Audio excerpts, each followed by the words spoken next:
Hi guys, how you doing? It's Thursday, yeah, almost at the end of the week, and should be, unless something goes horrendously wrong, our last day on that job of doing all those artexed ceilings. So it's just before 7 o'clock. Let's go and get Shay and get to the job.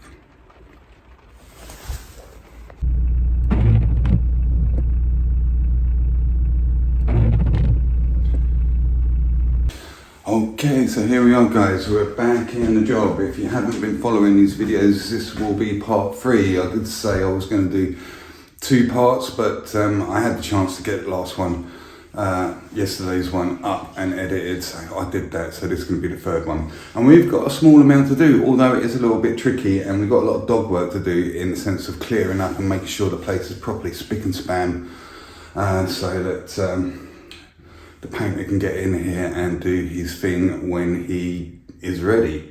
So what we have is this little ceiling left. I'm going to put a nice curve on here, make it much easier on the eye, because like I say, that looks like a panel, that's a panel, there's a panel, there's three panels there basically. So by putting a little curve on there, it kind of turns it into one thing, you know. I find it's a lot easier on the eye, it's just nicer to look at, and then obviously this whole thing can be treated as a ceiling and painted a light colour.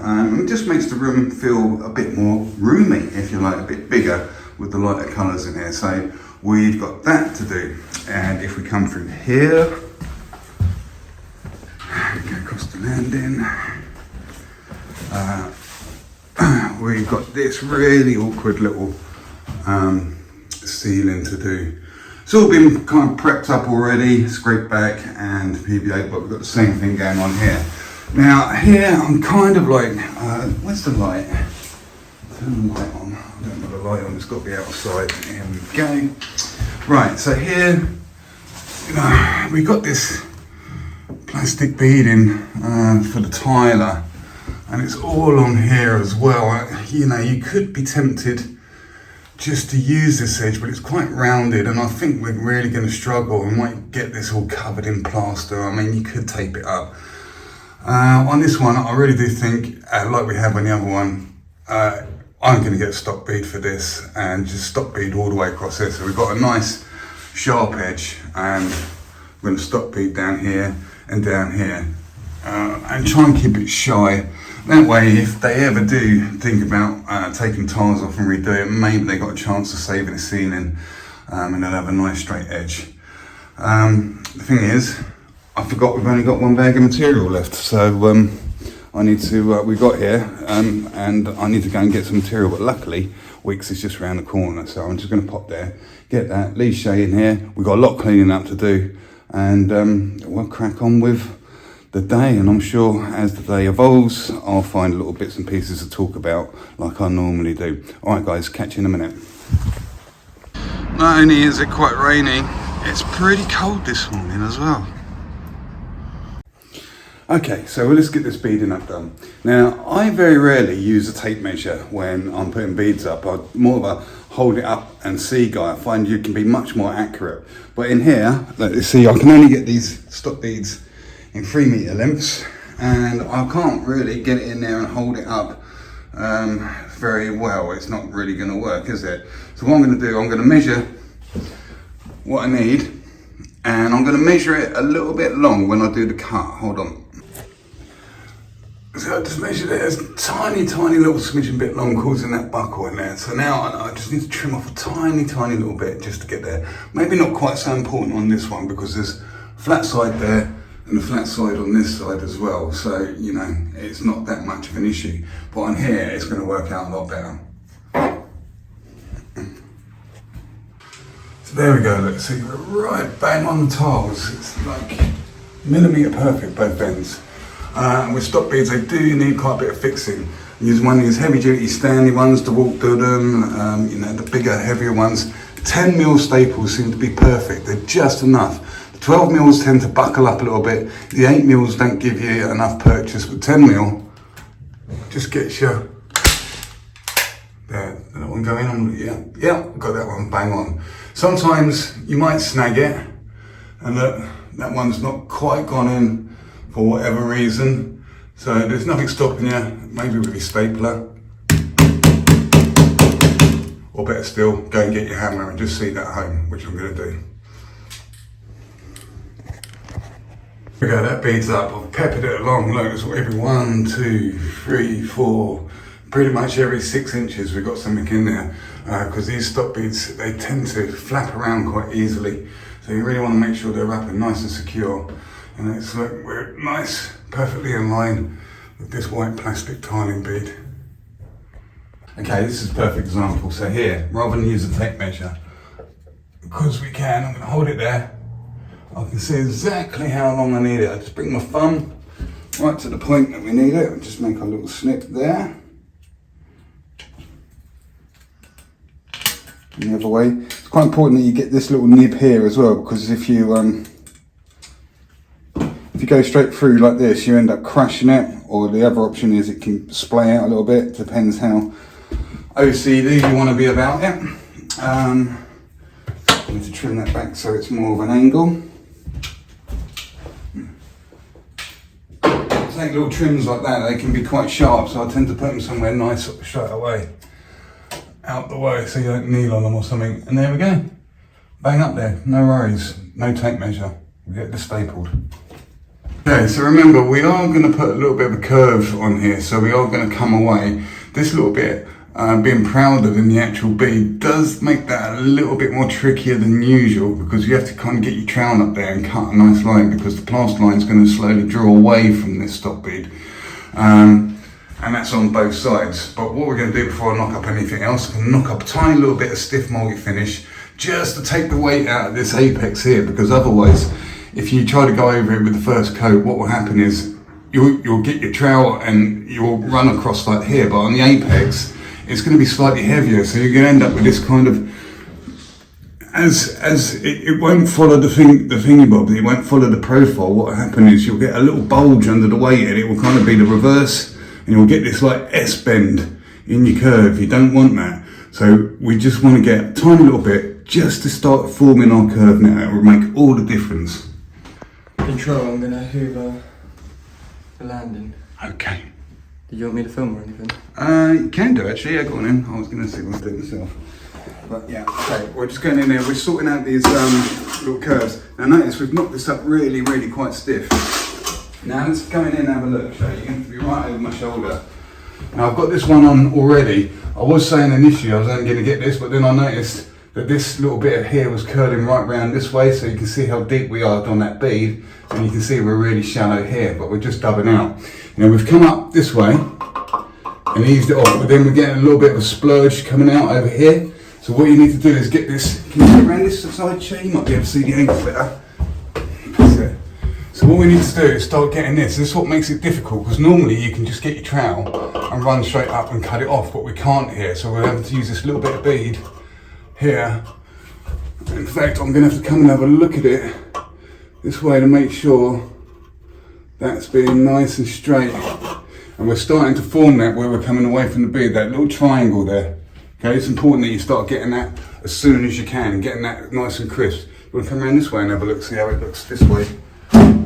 It's this line here, Shane. This line you need to look down. Come here, look down this way. So that needs to be in line with the bead. See what I mean? You picking it up? Mm-hmm. Yeah. So that's exactly what we're going to do this side. And again, if you want to come over and look, you see that trowel? Okay, you need to get right in and have a look, see what I'm seeing, like you on my eyes. See that depth on the bead? Yeah, that depth on the bead there, look, see how deep that is? So again, on this particular occasion, I'm going to fill this whole thing up and form that little corner just there again. Normally, if it was going over something flat and it wasn't as bad as this, then you just really need to attend to this little bit. But yeah, it's a little bit more. Okay? Right, so this one, look, we've packed out again. We don't need to go massively, do a massive rapid curve, we're just taking the weight out with the stiff gear. Again, it's a little bit proud, they're curling round. So when I come to my 20 on there, that's going to take that back a little bit further. But again, we're taking the weight out of this bead. If you want to come behind me, Shay, so you can get the angle, I need you to look down this way. So this one is it's more probably what you're going to get. It's so because we've not got that tile area, this time it's a lot easier. So I'm happy with my curve this way. I'm kind of happy it's regulated, but I've made sure I've bled out past this line here. So all I have to do here, and you need to make sure you've got quite a clean trowel, otherwise you'll end up, if you've got anything on your trowel like this, you'll end up putting it on. So just from there, holding it on, and we just cut in. Ooh. Just caught a little lump there. Just cut in, make sure, got a nice straight line all the way down here. Same on this side. Come behind me, Shane. You're in position, because I can't see you. So we're all splurging out this way, just cutting in. Gives us a nice straight line. That one's slightly different there. It's not so deep at all. Cool. That's how to do it. Also, what's good about it is I've knocked up that stiff gear bit just to take the time to do that, which means now I've got a little bit of dirty water for when I knock up for the actual body of the full ceiling. Because it's such a small amount, we don't really want to be waiting around all day for it. So yeah, I've got a dirty water ready and primed, ready to go. And because we knocked this up quite stiff as it is already, we can now knock up and pretty much immediately go straight back over it with your regular thickness of plaster. Or you can leave it for a little bit. One thing I just want to mention, when we're doing these bends, always go this way, okay? Don't be tempted to get some sort of tool with a curve on it and run like this way, okay? Because what's going to happen is it's just going to wave up and down and you won't get a consistent curve. You have to use a nice straight hard carbon steel trowel. You see where those lines are? You have to try and eliminate them as best you can. If you've got a flexi trowel or anything curvy like that, you're not going to be able to see anything. It's not going to talk to you. It doesn't say anything to you. Straighten things up. Read what the trowel is telling you. Okay, so as we discussed in the previous video, the Better Than I Thought Plastering Tutorial Part 2, this is very awkward little ceiling to do. Lights hanging out, we've got to get inside that shower cubicle. It's an ideal opportunity for a bit of plaster to drop in your eye. And if you've been keeping up with these videos, you will remember that that is exactly what happened to me on the very first day of being on this job. So yesterday, that evening, that day after work, I went and got some glasses and I used them yesterday, and for doing this little room, the Joe 90 glasses are on again. Okay, I just put that on with the 13-inch trowel. I haven't flattened it in yet, it's all over the place, so it's sporadic trowel marks everywhere. Now, I just noticed actually that these lights in here, they actually unplug, so I can push these little wires back up into their holes, which will make things a little bit easier. I probably will do that. I just thought I'd just check them out. Remember though, obviously if you put these little wires up there, you need to get them back down again. That hole's a little bit gnarly, look. So we need to be quite careful when we're going around this and trying to cut it out. So yeah, I thought I'd pop them out, but of course, it's one of the old ones, it's not LED, it's red hot. So yeah, trying to blast around these little lights that are red hot, touching you on the side of the neck or something, it's almost like a jackass trial. Okay, so look, I'm in the shower. It's very difficult. I'm holding my phone now as well, but you can see I'm in that little circle. I'm having to hold the hook outside the shower, lean out, collect the gear onto my trowel from the hook outside the shower, and then very, very carefully navigate around the shower head with all your arm and trowel. But one thing I did want to show you, that with this extractor fan, that I took the screws out but I put them back in. And hopefully what that's going to do is give us a nice straight line there and reduce anything going into the void of the hole and dropping down and making a mess. So because we've got those screws in here, I can see exactly where the edge of this extractor fan is going to go, and when it goes back up, it will cover those stops there, and it will be seamless. The heat of those bulbs have now gone because I've turned them off and I've given them a few minutes just to cool off. So I can remove them now and poke the wires back up through the hole, being careful not to lose them. Let's get out of it. And the other thing I have to do is when I get in, I have to open the door and then close the door, then get into the shower and keep my hawk out there. Let's get out of there. Come over here. Then we can open the door and get out.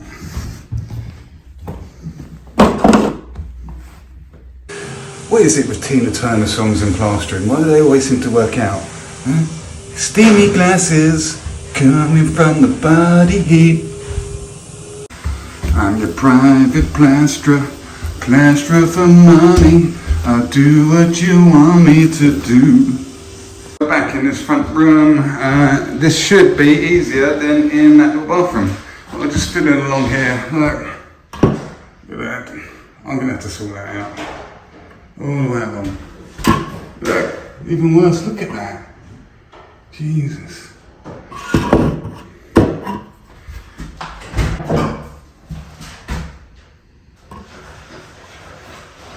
How big that is there.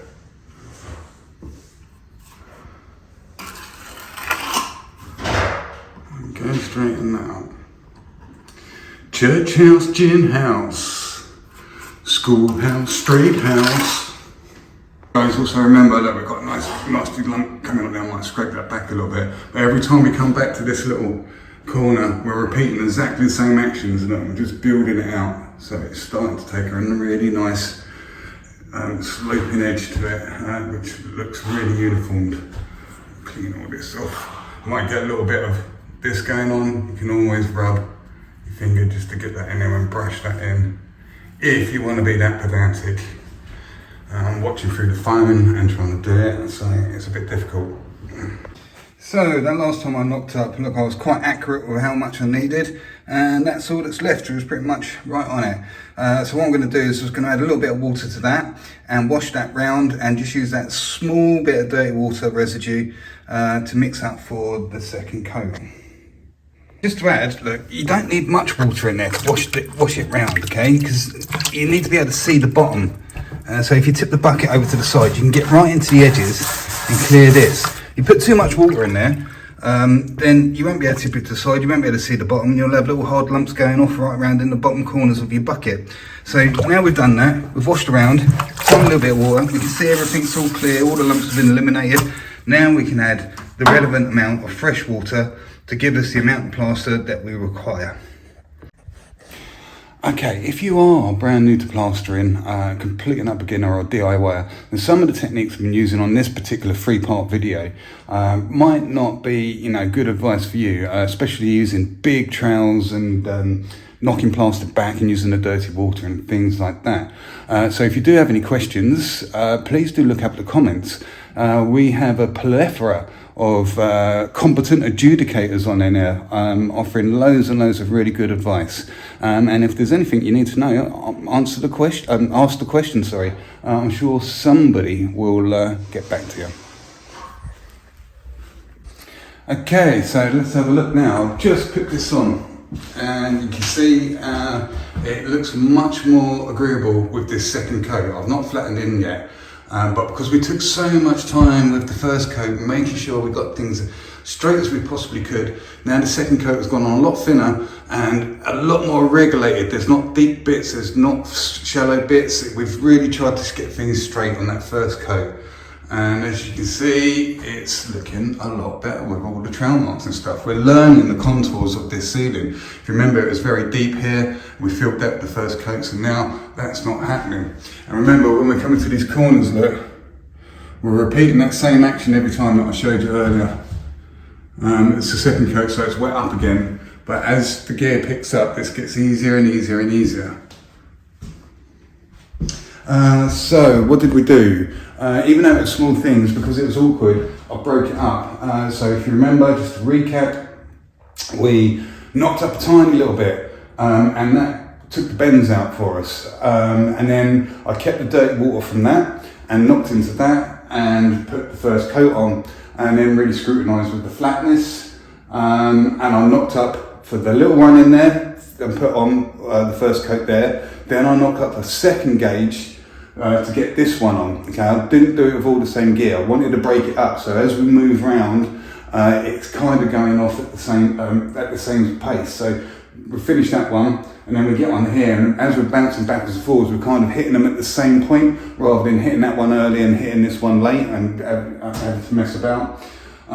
So then I noticed that was happening, and it was all looking good. So I had a tiny little bit of dirty water, and this time I knocked back into that. We're just washing around the bucket, and then I knocked up enough to put the top coat on both of these. Because the undercoat, the first coat going off at different rates should affect it just slightly, and there's a tiny little bit of dirty water in it.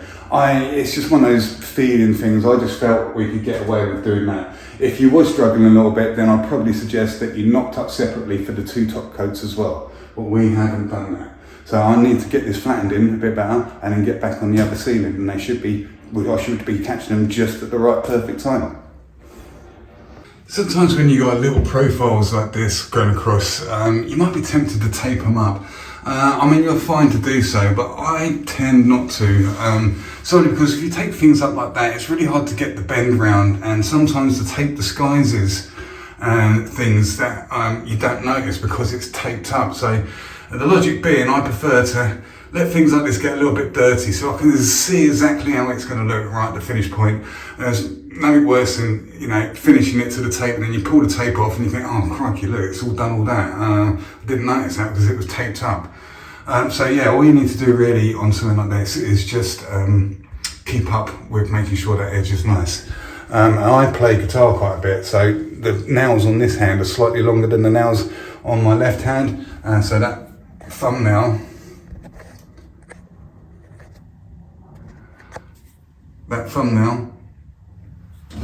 works really well. Getting things like that off. Look at that.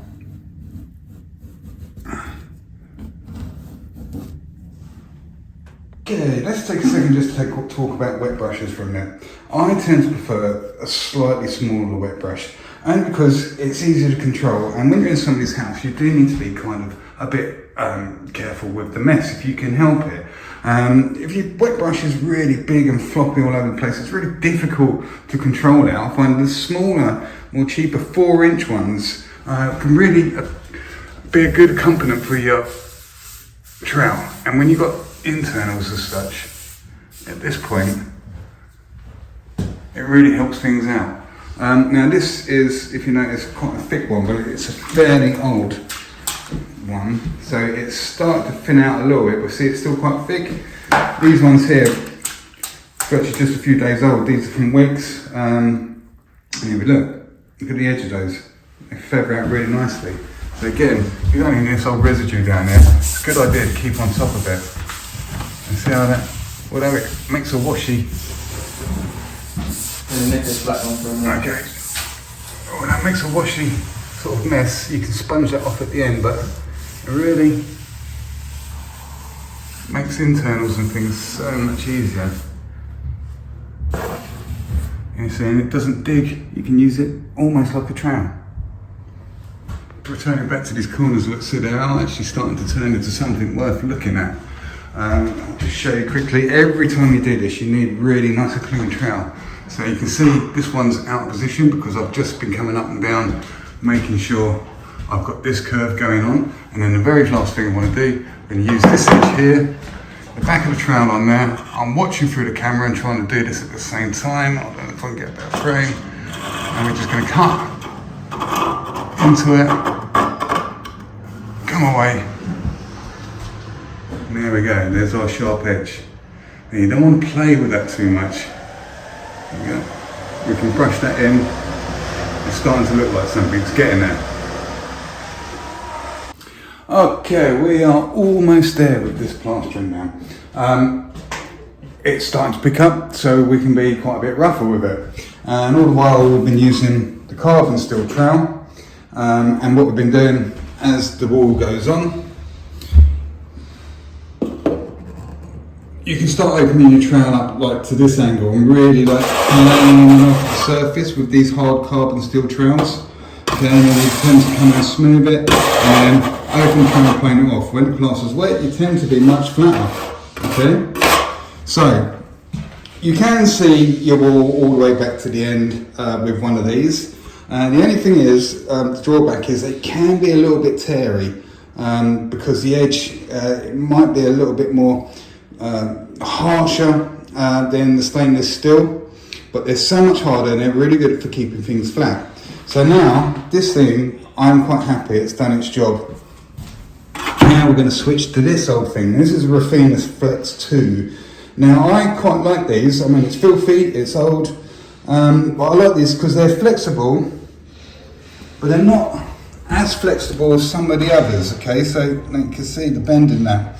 So this is very forgiving trowel, and it's made out of stainless steel. So this edge is really, really smooth, and it's really good for closing in the very surface of your plaster and taking out any potential tear marks. Look, there's a few there. It looks worse than it is because of the way that the light's coming through, but we're going to eliminate them now because the deficit of these little things is so minor, it's less than a millimetre. It's just where the carbon steel is just catching some of the larger granules, and these little shiny areas have got smaller granules in them. So what we're going to do is just use this and just polish over these.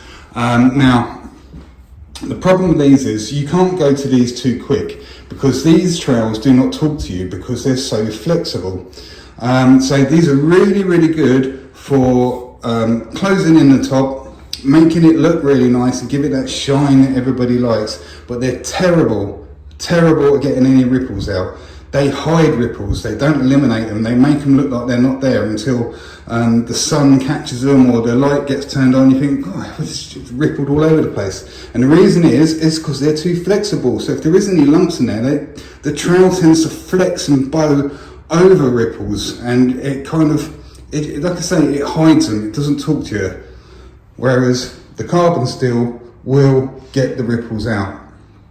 So you need to be at a point where you've pretty much got all your ripples out with the carbon steel before you think about switching to one of these and closing in the surface. Okay, we are getting close to the end. If I stand straight back in that spot, you see where I was catching the light earlier with the carbon steel? I'm giving it one little lick with the Flexi Raffina 2 stainless steel trowel, and you can see how it's polished it in.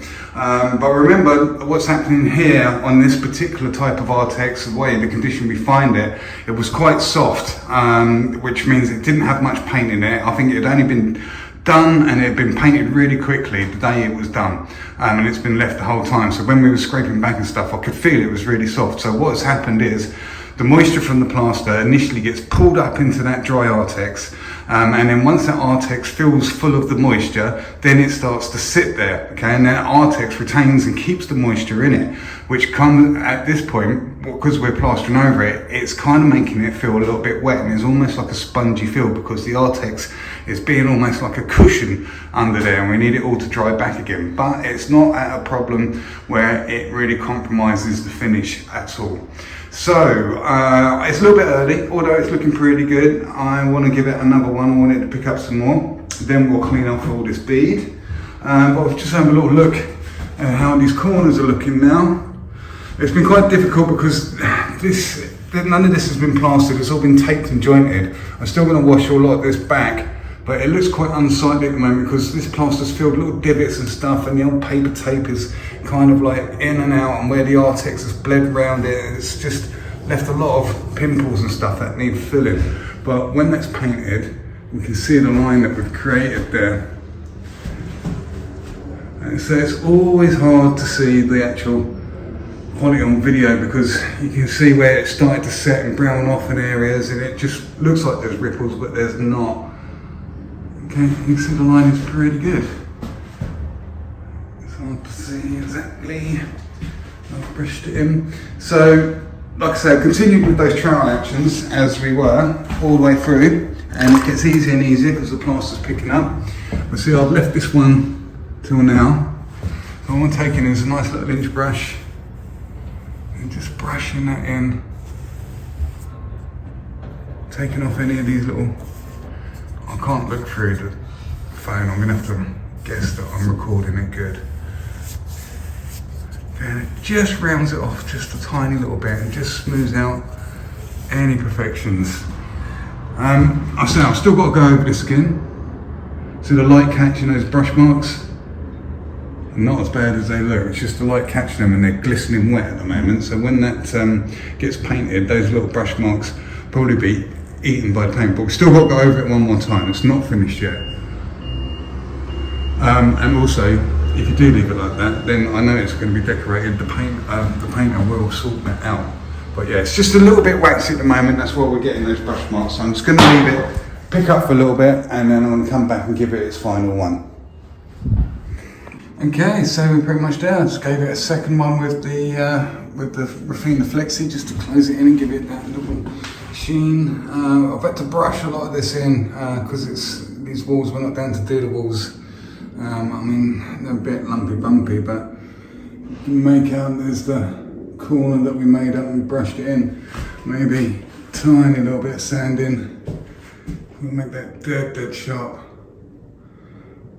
It's starting to set in sporadic colours, so once this all goes the same sort of colour.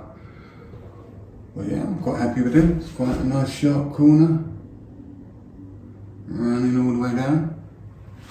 Same the other side. So, like I say, as we come back, yeah, it makes it look like one piece now, you know, rather than those separate block there, block here, block there, 3 pieces. It's now one piece. So we are pretty much done. We just need to final clearing up all little bits and pieces, just wipe down walls, get that another little wipe down. Let's have a quick look what we did. So we obviously got this ceiling done, and then we got this hallway ceiling done, landing rather. Always a bit tricky over the stairs. We had a ladder to get up there. This bedroom is all done, completely cleaned out, quite straightforward. This bathroom was quite tricky with all the lights hanging down. This bedroom through here, the master bedroom, a bit bigger, and then obviously you saw us doing this one in here earlier. Same thing with the little curves. These ones were much trickier because of this. I couldn't use that as a guide, so I kind of had to freehand these in a little bit. But they've come out pretty good. It's all painted white. The sort of thing as it's setting, it's going its dark colour, so it's a really stark difference between the white and the actual colour of the plaster. Let's have a look what else we did. We did this bedroom. Okay, straightforward. And then downstairs, oh, that bead, look, that bead up there needs cleaning off. She's misty, we'll give that a quick scrape, it won't hurt anybody. Got this done. Got the whole ceiling. Starting to dry out there. See how it recedes in definite lines like puddles? Once it all returns back to this colour, then it's ready to paint. We managed to pick up this little cupboard in here. Then we've got the main living room. Starting to dry, look, above the radiator there. Starting to dry there. Again, the coving in here was quite difficult, and there's always some residue from the artexed. When the artexed runs this little edging brush around, it makes it a little bit difficult to make a good job of the coving. So really, we need to let that dry out, and it's going to be a sanding paper issue. And then this bit up here. So that's what we got done in 4 days. I finished a little bit early today. I've got a few little jobs lined up to do. I've got a little archway that I'm probably going to have a look at this afternoon and maybe do something there. Tomorrow we are doing a bathroom for a contractor. It's just a ceiling and one wall. I'm not sure if that's going to be anything worth recording. And then I've got to line up a water damage patch, a small patch that might be worth recording for DIY purposes. Then I'm not too sure what I'm doing next week. I'm sure it'll come to me. Anyway, I think that's probably it for today for the recording. maybe. I'll see if I can get this up and running this evening, possibly. What's the day? Thursday. Or I might schedule it actually. I might schedule it so that it comes out Friday evening. I've not scheduled anything before, so we'll have a look. Alright guys, thanks for watching. Like I say, if you've got any helpful comments, please do put them in the comments. And other than that, you guys have, even though it's Thursday, a great Friday and the weekend, and I'll catch you on the next video.